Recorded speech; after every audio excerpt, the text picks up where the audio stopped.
Bali, island of 1,000 temples, a place where volcanoes meet rice terraces and ancient tradition still shapes daily life. But this island is more than paradise. It's a story of kingdoms, colonizers, and resilience, a story carved into stone and carried by ceremony. Long before the tourists, long before the planes, Bali was a sovereign land of its own. The first known inscriptions on the island date back to the 9th century.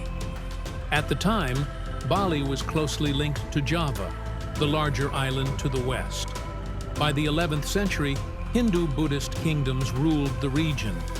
And as Islam spread across Indonesia in later centuries, Bali remained one of the few places where Hinduism held strong. From above, this cultural line is visible.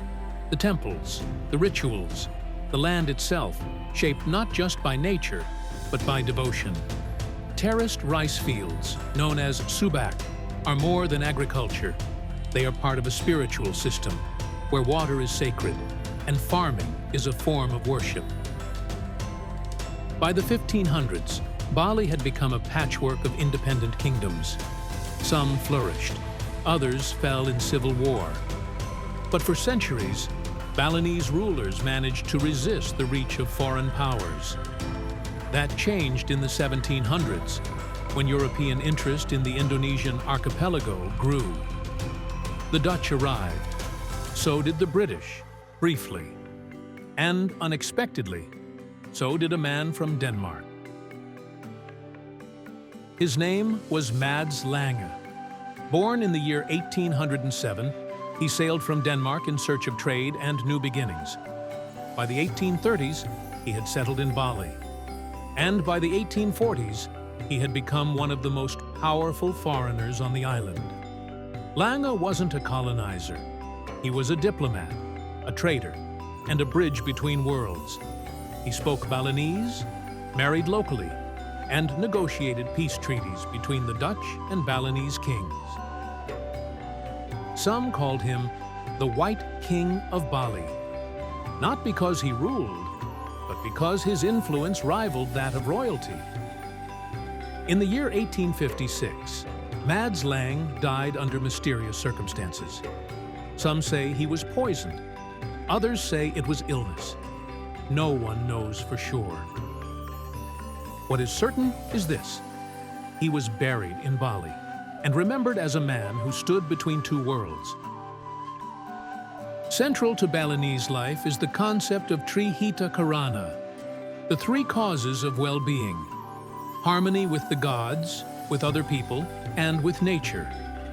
This idea shapes architecture, agriculture, and even how daily offerings are made. From the air, you can spot small square trays made of palm leaves, filled with flowers, rice, and incense.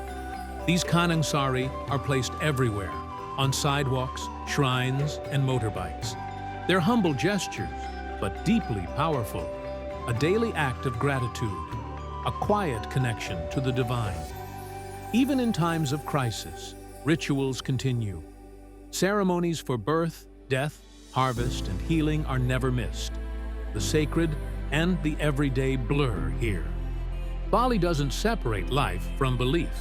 It weaves them together. But even Lange couldn't stop what came next. In the early 1900s, Dutch colonial forces expanded aggressively into Bali. They brought war. And when Balinese royalty chose death over surrender, the island witnessed the tragic puputan, ritual mass suicides by kings and their followers. One of the most haunting occurred in Denpasar in the year 1906. From above, the city looks peaceful now, but the ground remembers. By the time Indonesia declared independence in 1945, Bali had already suffered occupation during World War II and years of colonial pressure. It officially became part of the new Indonesian Republic in 1949. But despite the changes, the governments, the borders, the development, Bali never lost what made it unique. Today, Bali is one of the most visited islands in the world. Millions come for its beaches, its temples, its mystique. But for the Balinese, this is not a backdrop. This is home. The rhythms of daily life still follow ancient calendars. Ceremonies fill the air with incense and gamelan music. From the skies, you can see the offerings placed on doorsteps, the temples rising from jungle, and the shadows of dancers moving through open courtyards. Bali has never been just one thing. It's a meeting point of cultures, of beliefs, of eras. From the days of old kingdoms to the age of colonization, from Danish diplomats to global tourists.